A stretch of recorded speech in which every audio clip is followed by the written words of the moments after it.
할렐루야. 아멘. 예, 주님을 찬양합니다. 아멘. 여러분 잘 보내셨습니까? 아멘. 예.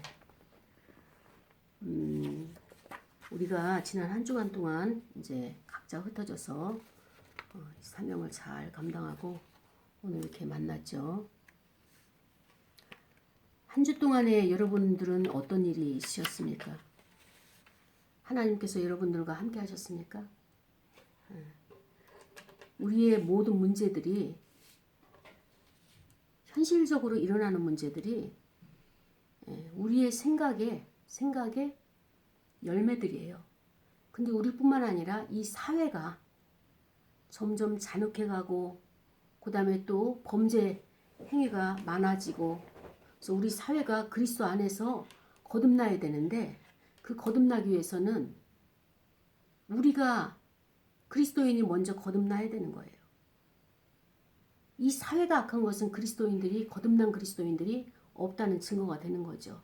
그래서 점점 사회가 암울한 상황으로 가고 또 개인의 삶도 생활도 이렇게 암울한 상황으로 간다는 것은 우리가 이거를 어떻게 바꿔야 될까? 전환점이 있어야 되는 거예요. 상실되어 버린 우리의 도덕성들, 윤리적인 이런 무너진 윤리의 사건들, 이것이 우리 안에서 내재되어 있는 한 우리의 환경과 우리 인생은 바뀌어지지가 않아요. 그래서 오늘 말씀을 통하여서 우리가 함께 나가길 원합니다. 오늘은 이제 예레미야 33장이죠. 예레미야 33장. 우리가 이 예레미야 33장 1절서부터 9절까지 말씀인데 예레미야는 지금 어떤 상황인가 하면은 시위대 뜰에 갇혀 있어요. 감옥에 갇혀 있는 상황이에요. 그래서 여호와의 말씀이 예레미야에게 두 번째로 임하고 있습니다. 찾아오셨어요. 하나님 찾아오셔서 그 예레미야에게 이렇게 표현하는 거예요. 하나님을. 일을 행하시는 여호와, 그것을 만들며, 무엇을? 일을 만들며, 그 다음에 그것을 성취하시는 여호와, 그 다음에 또 그의 이름을 여호와라 하는 이가, 여호와가 누굽니까? 스스로 계신 자잖아요. 스스로 계신 자가 이렇게 말씀하신다. 너는 내게 부르짖으라. 내가 내게 응답하겠고 내가 알지 못하는 크고 은밀한 일을 내게 보이리라. 이렇게 말씀을 하셨습니다. 예레미야가 기도를 안 했을까요? 했어요. 네, 눈물의 선지자 예레미야가 자기 자신을 위해서도 기도하고 나라와 민족을 위해서도 하고 시대를 위해서 기도하는 그 예레미야에게 하나님은 말씀하시기를 부르짖어라. 나는 너에게 응답하겠다. 내가 말하겠다. 보여주겠다. 그러면서 너가 알지 못하는 크고 은밀한 일을 내게 보이리라. 보통 성구를 가지고 사람들은 그러죠. 하나님이 내 인생에 크고 비밀한 것을 보여주실 거야. 그 해석은 맞지 않는 해석이에요. 맞지 않는 해석이에요. 그래서 크고 은밀한 일을 너에게 보이리라. 그래서 이스라엘의 하나님 여호와께서 말씀하신다. 무리가 이 성읍 가옥과 유다 왕궁을 헐어서 갈대아인의 참호와 칼을 대항하여서 싸운다. 그러나 내가 나의 노여움과 분함으로 그들을 죽이고 그들의 시체로 이 성을 채우게 했는데 그들의 모든 악행으로 말미암아서 나의 얼굴을 가리고 이 성을 돌아보지 아니하였다. 이 말씀하시는 거예요. 할 수 있는 분은 인간이고 예레미야고 군사가 아니라 왕이 아니라 하나님이세요. 근데 하나님이 안 하신대요. 지금 안 하시겠대요. 왜? 너무나 화가 나신 거예요. 말씀을 줬는데도 말씀을 순종하지 않고 그 길로 행하지 않는 것을 보면서 하나님이 노여워하신다는 거예요. 분해하신다는 거예요. 그래서 보라, 내가 이 성읍을 치료하며 고쳐 낫게 하고 평안과 진실이 풍성함을 그들에게 나타낸다. 이제 하나님께서 이 성읍을 치료하고 고쳐서 낫게 하고 또 평안을 주고 진실을 주고 풍성함을 그들에게 나타낼 것이다.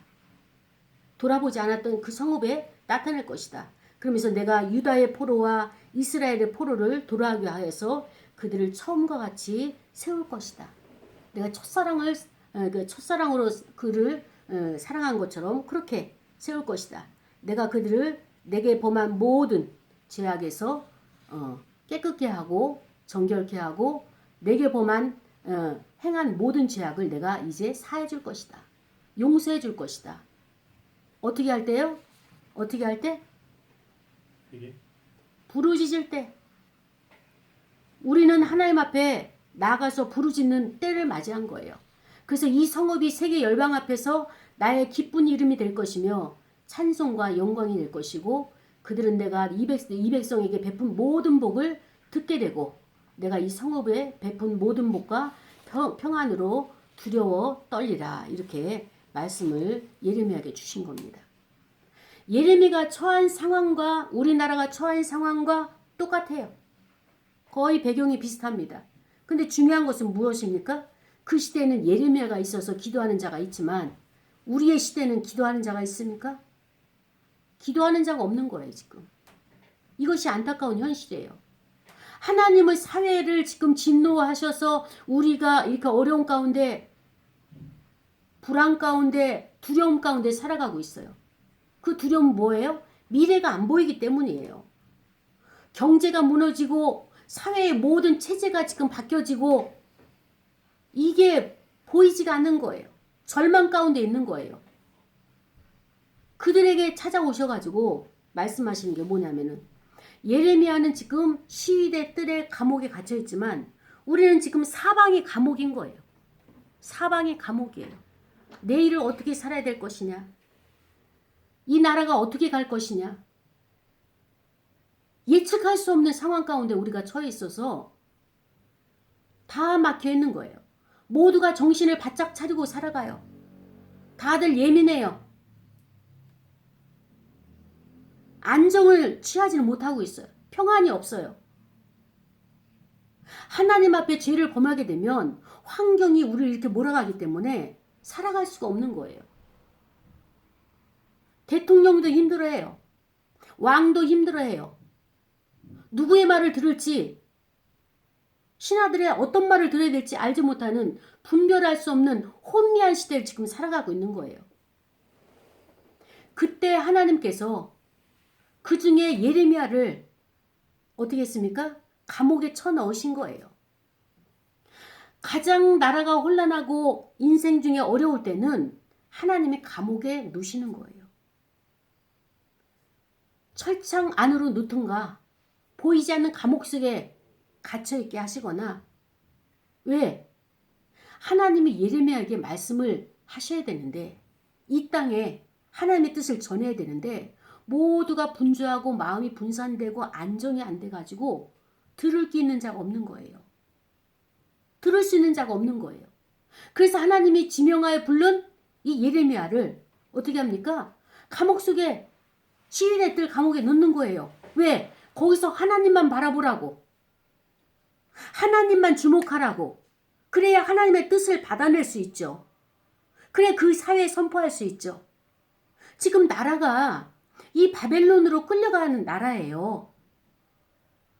이제 예언이 끝나고 나면 1차, 2차, 3차, 4차로 해가지고 바벨론으로 끌려가는 유다가 북이스라엘이 이렇게 위급한 촛불 앞에 바람 앞에 촛불처럼 위급한 상황이에요.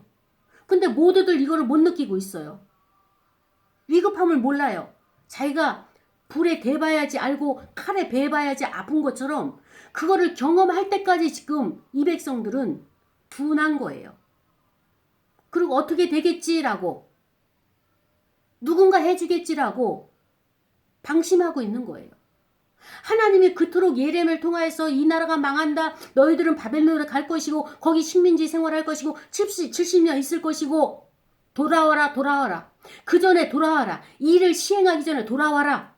회개하라 회개하라. 부르짖어라. 외치고 외치고 외치지만 예레미야를 감옥에 쳐놓고 결박하고 구덩이에 빠뜨리고 이제는 시드기야 왕이 시위대 뜰에 가뒀어요. 왜? 이 나라 망합니다. 이 나라 바벨론으로 끌려갑니다. 우리 속국이 됩니다. 예언을 했거든요. 그때 시드기야 왕이 내 나라가 망한다고 하니 유다가 망한다 하니 가만히 두겠어요? 그래서 예레미야는 또 감옥에 들어간 거예요. 시일의 뜰로. 이 모든 상황은 하나님께서 안배하시고 이끌으신 것을 우리는 알고 있죠. 왜 예레미야가 꼭 감옥에 들어가야지만이 하나님의 말씀을 들을 수 있었을까요? 일상생활에서는 그것이 안 됐습니까? 사회가 너무 혼란하고 너무나 많은 온갖 잡념들이 상념들이 떠돌아다니까 마음이 안정이 안 되는 거예요. 마음이 안정이 안 되니까 어떻습니까? 혼란스러워서 하나님의 음성을 들을 수가 없는 거예요. 하나님의 음성을 들을 수가 없어요. 하나님께서 그래서 환경을 만드신 거예요. 어떻게 만드셨어요? 감옥에 갈 수밖에. 들어가야 돼요. 들어가야 돼요. 이 감옥을 다른 사람이 만들어서 보내게 되면 그 인생 처참합니다. 참 비참해요. 그러나 그 감옥을 내가 스스로 만들어서 내가 들어가면 참 행복자예요. 그런데 그것이 안 되는 거예요, 지금 우리가. 왜 스스로가 이러한 자리, 하나님의 음성을 들을 수 있는 이 자리가 만들어지지 않느냐고요. 꼭 거기에 들어가야지만이 정신을 차리시겠습니까? 이 말씀이에요, 지금. 하나님은 지금 사랑하는 자를 감옥에 보내신 거예요. 하나님께서 여러분 사랑하시나요? 네. 그럼 여러분들 감옥에 가셔야 돼요. 들어가셔야 돼요. 누군가는 하나님의 음성을 듣고 선포해야 돼요. 외쳐야 돼요. 중보자가 돼야 돼요. 기도해야 돼요. 지난 한 주간을 돌아보십시오. 여러분 어떻게 살아왔는지.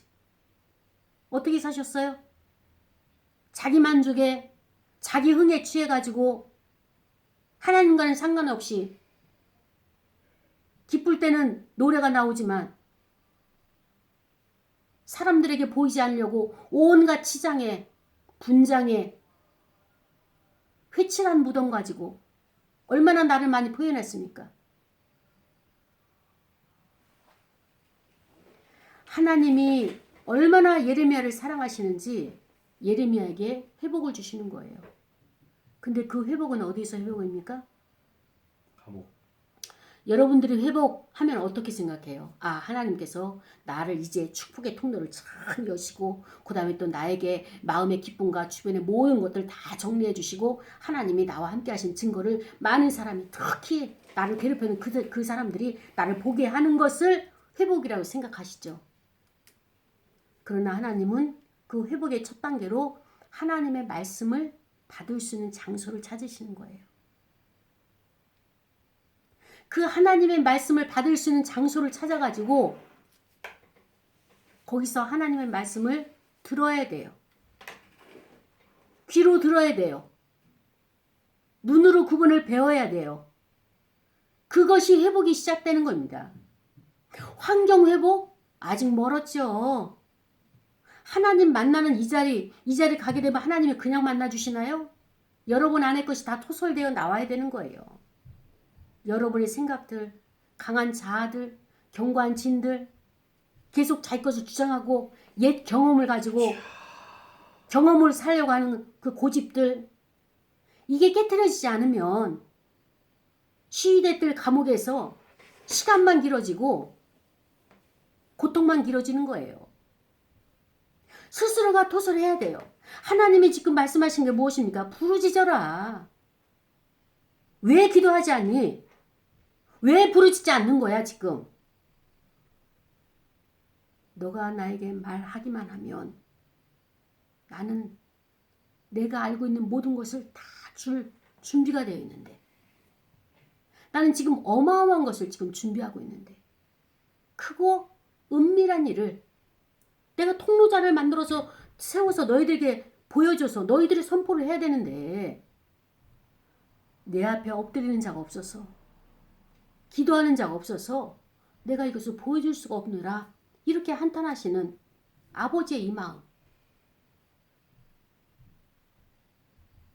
그렇습니다. 하나님께서는 이스라엘 백성들을 바벨론 포로로 끌려가게 하는 식민지로 살게 하는 마음을 뜻을 굳히셨어요. 돌아오라 돌아오라 돌아오라 할 때 돌아오지 않아서 그 마음을 굳히셨습니다. 그러면서도 하나님은 예레미야를 통해서 이 백성들이 낙심할까 봐 말씀하시는 거예요. 내가 회복시켜 줄 거야. 회복을 시켜줄 거야. 그러나 그 회복을 어린아이처럼 거저가 아니라 성장해야지. 장성해야지. 이제 내려놓을 때가 되지 않았니? 에? 얼마나 많은 눈물을 흘리고 얼마나 많은 고통을 당해야지만이 두려움 가운데 암흑 속에서 떨고 불안에 처 있는 그것을 경험을 얼만큼 해야지만이 나의 말이 너에게 들려지겠느냐. 하나님은 이렇게 말씀하시지만 하나님의 백성들에게 회개할 기회를 제공하시는 분이에요. 하나님은 우리에게 지금은 이러한 방법이 사랑하시는 표현이에요. 은혜를 베풀고 자비를 베풀고 풍성함으로 베푸는 그 시기가 있다면 어딜 그렇게 보는 거예요, 선교사님? 평신도도 그 자리에 앉으면 쳐다보지 않아. 예배에 집중해야지 어딜 그렇게 보시는 거예요? 그래서 하나님은 많은 사람들을 보내어서 하나님의 백성을 가르쳤고 또 지금도 가르치고 계십니다. 그러나 이런 모든 기회들을 이스라엘 백성도 거절했고 우리도 거절했어요. 우리나라에 속한 모든 주의 종들도 이러한 것을 거절했기 때문에 바벨론으로 끌려가기 전에 이스라엘 혼미한 상태가 지금 우리의 상태라고 우리 나라의 상태라고 보고 있는 겁니다. 그래서 우리는 내가 지금 하나님이 나를 찾아오시고 나에게 말씀하시고 기도하라고 하시는데 난 지금 이것을 거절하거나 아니면 내가 이것을 지연시키고 있거나 이런 내가 기회를 내가 소홀히 하고 있지는 않은가? 여러분 이거를 돌아보아야 하는 것입니다. 사랑하는 여러분, 저는 오늘 이 자리에 서기까지가 너무너무 힘들었어요. 오늘과 같은 이 주일이라면 감당하기 어려울 정도로 누구인지는 모르겠어요.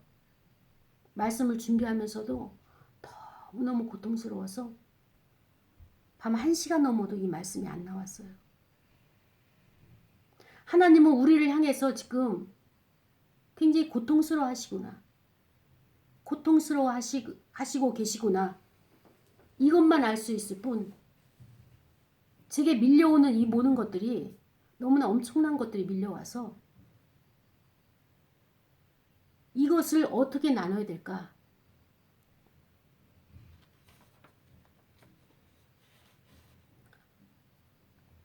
제가 이거를 조심스럽게 풀어놓을 것입니다. 그래서 우리의 문제는 무엇이냐? 죄란 것이 우리의 문제예요. 이 죄란 것이 우리가 그것이 얼마나 파렴치한 것인가 이것을 알 수만 있다면 우리가 죄를 짓지 않죠. 근데 여기에 대해서 우리가 몰라요. 그래서 죄는 우리 어릴 때는 죄가 처음 시작할 때는 조그매요. 그러나 이건 누룩과 같아서 점점점 번지고 커지는 거예요.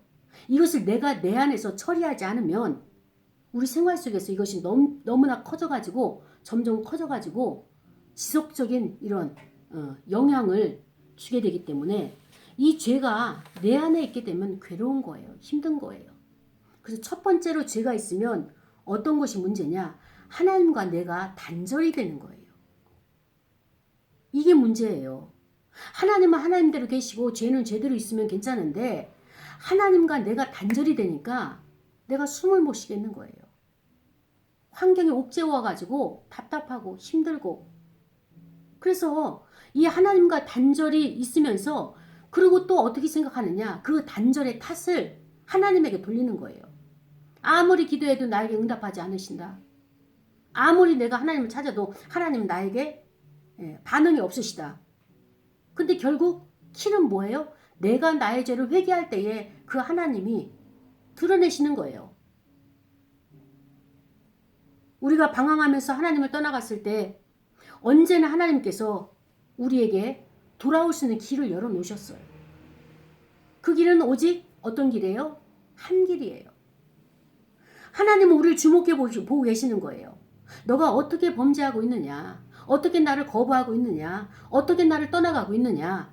너의 태도 하나하나를 보고 계시는 거예요. 왜?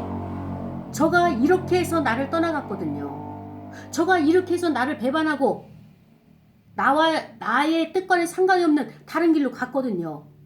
그거를 보시고 하나님은 그 길 그대로 돌아오게 하시는 거예요. 그렇기 때문에 여러분이 어떻게 하나님을 떠나는지 어떻게 돌아올지를 하나님은 다 보고 계시는 거예요.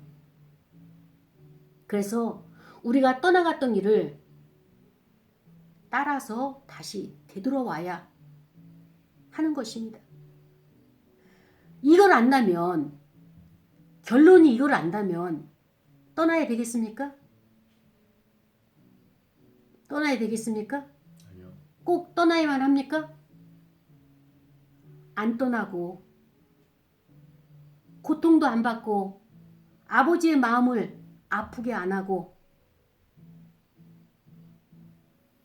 우리가 하나님과 이 관계 가운데 되어진다면 얼마나 좋을까요? 나의 죄로 인해서 하나님과 내가 단절이 되고 그러고 나서 우리의 기도가 무엇입니까? 회복, 회복, 회복. 축복, 축복, 축복. 회복이 어떻게 오느냐? 하나님과 돕게 할 수 있는 고요한 자리에 가야지만이 하나님의 말씀으로 회복을 시켜주시는 거예요. 그것이 개인의 감옥이고 그것이 일상의 감옥이고 예레미야로 말할 것 같으면은 시위대 뜰의 감옥이 되는 것입니다. 이렇게 하면서 하나님께 우리가 관계가 회복되도록 내가 떠나가는 시간만큼 떠나 있던 시간만큼 걸리게 되는 것입니다. 하나님께서는 예루살렘을 얼마나 사랑하셨습니까? 예루살렘에 하나님께서 성전을 두시고 하나님의 백성들로 하여금 그것을 마음껏 하나님을 만나는 처소로 이렇게 만들어 주셨어요. 그러나 하나님은 그들에게 더 이상 예루살렘의 복을 허락하지 않으셨어요. 이제는 가라. 이제는 가라. 원수에게로 가라. 바벨론에 가라. 가서 70년 종살이하고 그때 돌아올 자는 돌아오고 거기서 죽을 자는 죽고 이제 하나님께서 노하신 거예요. 그래서 예레미야를 통하여서 그러나 내가 노하고 징계를 하지만 징계에서 끝이는 것이 아니라 반드시 회복은 줄 것이다.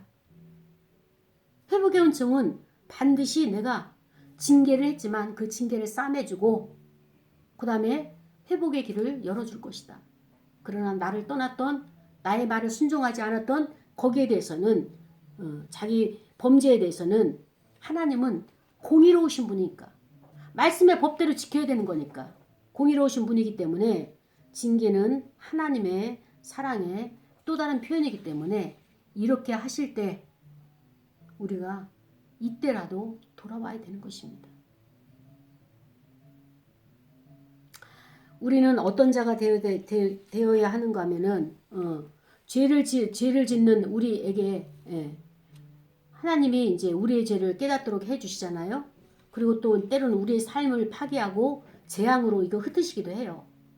삶의 모든 것을 흩어버리기도 해요. 그러나 그런 순간조차도 우리에게 결코 하나님은 눈을 떼지 않으신다는 것. 하나님은 우리와 함께 임마누엘로 하신다는 것. 그래서 우리는 하나님의 백성으로 이제 포로로 끌려 가더라도 정신을 차리고 거기서 하나님을 놓지 말고 끝까지 하나님을 붙들 때 1차로 돌아오는 자, 2차로 돌아오는 자, 3차로 돌아오는 그 백성 중에 저와 여러분이 들어가게 될 것입니다. 그렇습니다. 우리는 지금 하나님 앞에 어려움을 당하고 있는 중일 분들도 있을 겁니다. 그러나 오랫동안 하나님께서 도와주지 않으시는 것 같아도 낙심하지 마십시오. 왜 우리가 낙심하지 않는 이유가 무엇이냐? 하나님께서 그를 돌아보시지 않고 오래 참으심으로 이 일을 행하시는 하나님께서 내가 헛된 일을 하지 않았구나. 이것을 확신할 수 있도록 우리가 그 하나님 앞에 확신자가 되어드리는 거예요. 하나님께서 기다리시는 모든 시간은 하나도 낭비되지 않고 다 필요한 시간들이에요. 그렇기 때문에 그 시간이 오래 길어지고 지연된다 할지라도 낙심하지 마시고 끝까지 인내하시기 바랍니다. 소망을 갖기를 바랍니다. 그리고 인간이 보기에는 그 기다리는 시간들이 허송세월하고 낭비하는 시간 같아도 다 지나고 보면은 그 시간은 각자 개인에게 또 그 나라에게 극히 아주 귀하게 사용됐던 시간이라는 것이 드러나게 될 거예요. 왜냐? 하나님이 하시는 일은 실수가 없으시고 하나님이 하시는 일 실패가 없으시고 그것이 그때의 가장 최선의 방법이고 최고의 방법이었기 때문에 선택하신 것이니까 그 하나님을 믿으면서 우리가 나아가는 저와 여러분이 되기를 원합니다. 아멘. 그렇습니다. 하나님의 기다리는 시간은요. 실상 우리가 그의 하나님의 새롭고 풍성한 자비를 받을 수 있는 그 시간을 준비시키시는 시간인 거예요.